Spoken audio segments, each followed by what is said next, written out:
मैं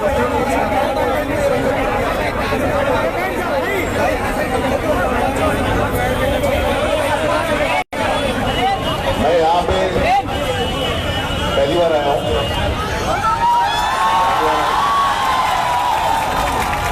मुझे आज से अगर 3 महीने पहले की बात करें तो मुझे लगता था कि हम लोग कहीं अंदर खत्म से हो गए, मर गए।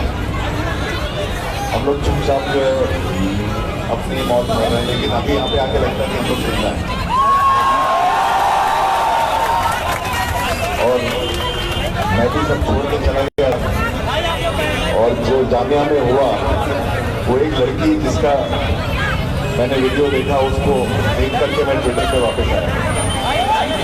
उसको देख करके पहले वापस हुआ कि नहीं, अभी चुप नहीं रह सकते। आप लोग को रोज आप लोग के बारे में पढ़ता हूँ, आपके वीडियोस देखता हूँ, आप लोग के बारे में न्यूज में देखता हूँ और बहुत ताकत मिलती है। आप लोग से बहुत ताकत मिलती है। ये जो आंदोलन हो रहा है ये कहीं ना कहीं हमें इस बात का एहसास दिलाता है, हमें हिम्मत देता है कि हम हैं, हमारा कोई वजूद है। हम लोग ऐसे भेड़ बकरियों की तरह नहीं जा सकते। और बहुत अच्छा लगा यहाँ पे आके। मैं समझ में नहीं आ रहा मैं क्या कहूँ।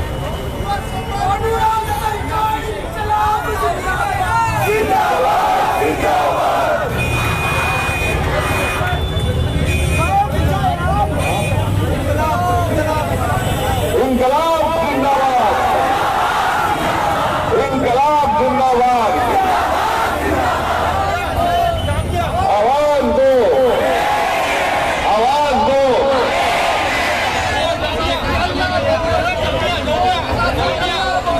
हमारे कहीं ना कहीं जामिया से शुरू हुआ आंदोलन है लगी है। तो ये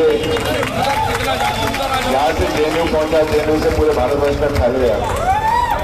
लेकिन इतने सारे लोग एक साथ इकट्ठा होके जो बाहर आए और एक साथ इकट्ठा होके बात करें, पहली बार लग रहा है कि हम लोग एक देश है, एक भारतवर्ष है।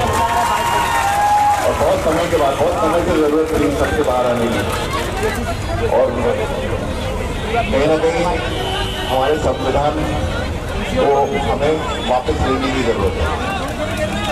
हमें अपना संविधान, अपना देश, अपना सब कुछ वापस लेने की जरूरत है।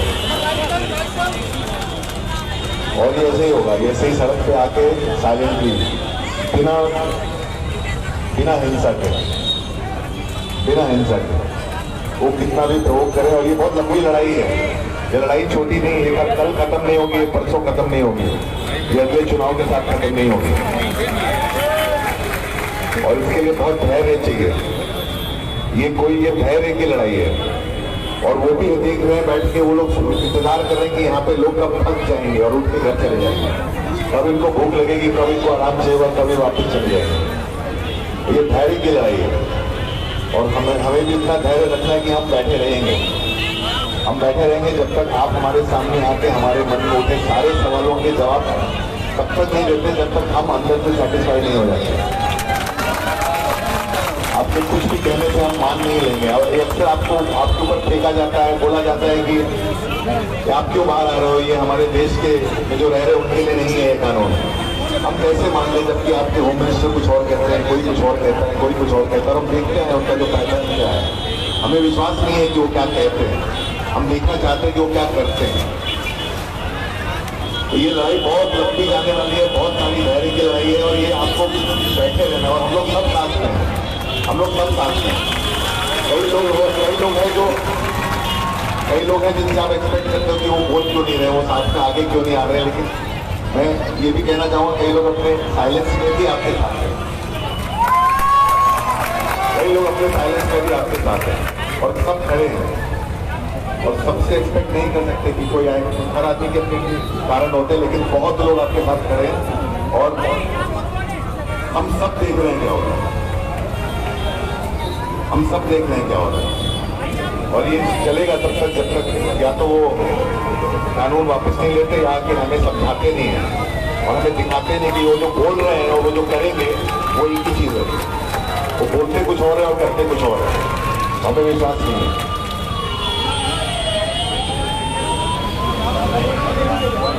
क्योंकि मैं बस यार देख के आप लोग की तादाद देख के बहुत खुश हूँ, मुझे बहुत ताकत लगती है। मैं बहुत समय से आने की कोशिश कर रहा था, मौका मिला, मैं आया। बस thank you so much, thank you so much. आवाज दो, आवाज दो, इनकलाब, इनकलाब।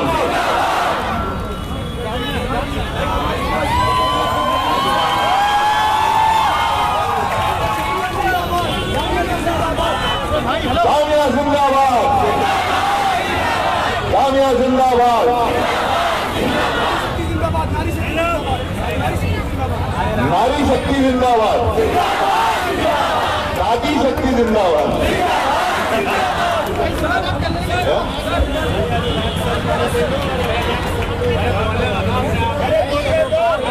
आप क्या सिखा रहे हो, बोले? आप लोग नारे लगाइए, मैं साथ दूंगा। मैं नारे वाला आदमी नहीं हूँ, मैं तो दिल की बात कहता हूँ, दिल की बात है। तुम संघर्ष करो, तुम संघर्ष करो, हम तुम्हारे साथ हैं। तुम संघर्ष करो, हम तुम्हारे साथ हैं। तुम संघर्ष करो, हम तुम्हारे साथ हैं। तुम संघर्ष करो, हम तुम्हारे साथ हैं। तुम संघर्ष करो, हम तुम्हारे साथ हैं। तुम संघर्ष करो, हम तुम्हारे साथ हैं। तुम संघर्ष करो, हम तुम्हारे साथ हैं। मैं बस ये बोलना चाहता हूँ, मैं नारा वाला आदमी हूँ नहीं, मैं दिल की बात कह रहा हूँ बहुत साफ कि आप लोग बस जमे रहिए, बस जमे रहिए और जमे रहिए। और कितना भी प्रोवोकेशन हो, कितना भी उंगली उठाए, कितना भी नीचा दिखाए, कितना भी कुछ भी बोले, आप मुस्कुरा के बस जमे रहिए। क्योंकि उनको सबसे ज्यादा डर इसी बात से लगता है कि आप प्रोवोक क्यों नहीं हो रहा, क्योंकि हिंसा की भाषा उन्हें समझ में आती है। जब हम हिंसक होते हैं तो वो भी हिंसा के जवाब देंगे, लेकिन प्यार की अहिंसा की भाषा उनको समझ में नहीं आती, उनको बिल्कुल समझ में नहीं आती। उनको समझ में नहीं आता उससे कैसे डील करें, उन्होंने सीखी ही नहीं है। उन्होंने प्यार की, एम्पैथी, ये सब उन्होंने सीखा ही नहीं, उनके अंदर है ही नहीं, तो उससे वो डील करना नहीं जानते। बाकी अब हिंसा से वो बखूबी डील करते हैं और वो प्रोवोक करेंगे। प्रोवोक नहीं होना, आपको जमे रहना है बस। और जितनी ताकत आपके सिर्फ साइलेंटली जमे रहने में है ना, कोई कुछ नहीं कर सकता। उनको सामने आना पड़ेगा, उनको जवाब देने पड़ेगा, वो कितना भी छुप ले उनको जवाब देने पड़ेगा। सर कुछ मूवी बनाएंगे इस पर? सर कुछ मूवी बनाएंगे इस पर?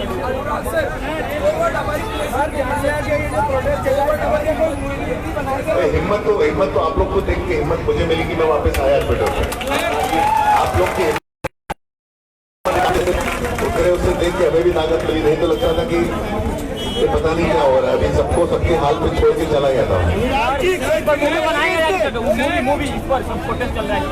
अभी तो पहले होने को बीजेपी इलेक्शन कैंपेन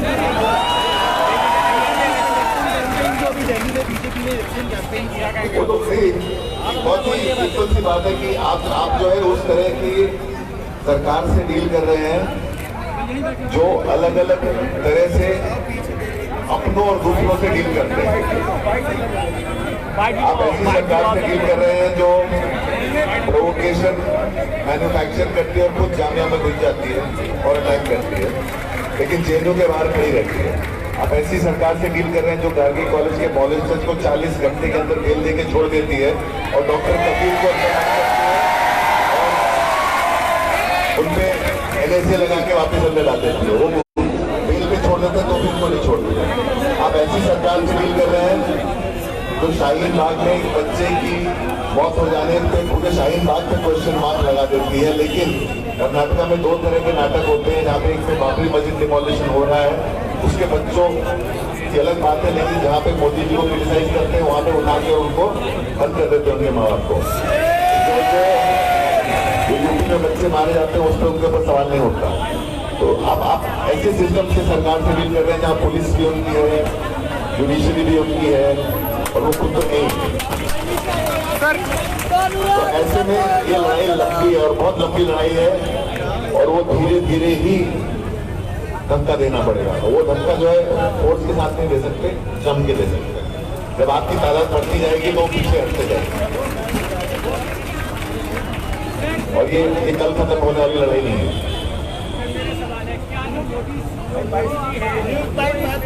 करने दो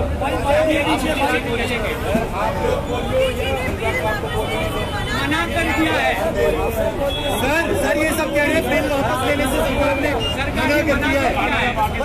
जी देखिए वो क्या है, आप वो कॉन्ट्राडिक्टरी स्टेटमेंट देते रहते हैं। कल उन्होंने ये भी स्टेटमेंट दिया है कि हम 3 दिन के अंदर मिलेंगे और आके बात करेंगे, और फिर वो ये भी बोलते हैं कि बिल तो आएगा, फिर बोलते हैं बिल के बारे में कोई बात नहीं हुई। तो वो कहते क्या है वो तो सुनना बंद कर चुका हूँ मैं बहुत पहले। वो जहाँ पे वो उसके हिसाब से बोलेगा, वो यहाँ पे उनको लगता है यहाँ पे लोग इन्हें सुनना चाहते हैं वो बोलते, वो जो बोलते हैं वो पूरा अमल नहीं करते। तो उनके कहने में तो विश्वास बिल्कुल नहीं है। हमें देखना है कि वो करते क्या। ये पॉलिटिकल एजेंडा है मोदी सरकार का? वो एजेंडा देखो बहुत सिंपल सा है, कोई भी एजेंडा होता है अपनी उनका एजेंडा चुनाव जीतना है। बस चुनाव जीतते रहना है, ताकत तो अपने हाथ में रखना है और उसके लिए वो नहीं कर सकते। उनका पूरा एजेंडा वही है। वो जो भी है सिर्फ चुनाव जीतने ताकत अपने पास रखने के लिए, जो भी उनको उनका वोट बैंक नहीं है उसके वोटिंग राइट हटाना चाहते हैं, उसको एलिमिनेट करें ताकि वो कंसोलिडेट कर सकें। इस तरह की राजनीति हमने बहुत सालों से देखी है, वो होती रहती है। बहुत जरूरी है यहाँ पे अपनी बात लेकर जमे रहना, कि बहुत साफ साफ कहना कि हमें दिख रहा है और आप जो बोल रहे हैं विश्वास नहीं करते। इस मूवमेंट की क्या डिमांड होगी जिसपे हम लोग एंड तक? देखिए मूवमेंट कई मूवमेंट जो अपने आप ऑर्गेनिक रूप से शुरू होते हैं वो धीरे धीरे रूप लेते हैं। ये मूवमेंट अभी बहुत जगह है, चारों तरफ है, टुकड़ों टुकड़ों में वो अपने आप रूप लेगा। हम लोग मैं नॉस्ट्राडामस नहीं हूँ ना मैं जो भी से हूँ, मुझे नहीं मालूम कहाँ जब तक हमारी लड़ाई हमारी सच्चाई की है और हमारी ताकत है हम अपनी बात कहते रहेंगे। बाकी किधर जाना है क्या शेप देगा वो सर गृह मंत्री पे बहुत सीधी सी पहली डिमांड है ट्रांसपेरेंसी। हमें हर चीज जो है ना ट्रांसपेरेंसी के साथ चाहिए। ये सरकार बात करे, यहाँ मोनोलॉग चलता है, डायलॉग नहीं होता। अनुराग सर गृह मंत्री के बारे में कुछ कह दीजिए सर। होम मिनिस्टर के बारे में जो है डायलॉग करती नहीं है सर। होम मिनिस्टर के बारे में होता है वो मोनोलॉग ही होता है, वो एक तरफा बात होती है सर। होम मन में वो कहना है और वो ना वो सुनते नहीं है, इनके कानों में शीशे हैं। सर होम मिनिस्टर के बारे में होम मिनिस्टर के बारे में क्या रहा है? बारे में तो जो कहना मैं कह चुका हूँ, वो होम मिनिस्टर जो होता है ना उसका सबसे बड़ा काम होता है हमारी सिक्योरिटी, लेकिन हमारे होम मिनिस्टर को एक अलग से वो उसको ताकत की तरह से वो डिसाइड दबाने का काम सुनाई नहीं रहा। ऐसी कौन सी बात बोल रहे हो? मीडिया के बारे में क्या कहना है? मीडिया ने जितना नुकसान किया है, मीडिया ने जितना हमारा नुकसान किया, मीडिया किसी भी समाज का कॉन्शियस कीपर होता है, किसी भी समाज का आईना जो है मीडिया होता है, लेकिन हमारा मीडिया जो है वो पता नहीं क्या हो गया, वो आईना बनना ही बंद कर दिया। हमारा मीडिया उनका रेडियो बन गया, उनका स्पीकर बन गया, उनका। अब लोग क्या करें? लोगों के पास ऑप्शन क्या है? लोगों के पास मीडिया का ऑप्शन क्या है? आवाम जो है वो बस अपनी बात लेकर अंगद के पांव की तरह जमे रहना है और कुछ नहीं करना। आवाम को अंगद के पांव की तरह जमे रहना है। और सरकार को एक ही चीज समझ में आती है, गिनती। जब वो देखेंगे कि जितने बाजू उतने सर गिनले दुश्मन ध्यान से, तब उनको जब गिनती दिखेगी लोगों की तब उनको समझ में आएगा धीरे धीरे। उनको वही समझ में आता है जब चुनाव जब हारते तो उनको थोड़ा सा बैकफुट पे आता है। उनको कुछ नहीं, हमको साइलेंटली अपने कॉन्स्टिट्यूशनल राइट से अपनी बात।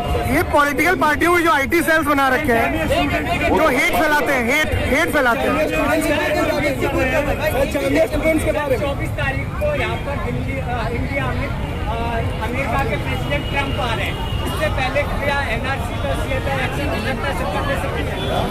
ट्रंप 24 तारीख को इंडिया में आ रहे हैं, इससे क्या है कि मोदी सरकार क्या NRC CSR एक्शन ले सकती है? अरे उनको आगे तो आएंगे तो मतलब जो है वो तो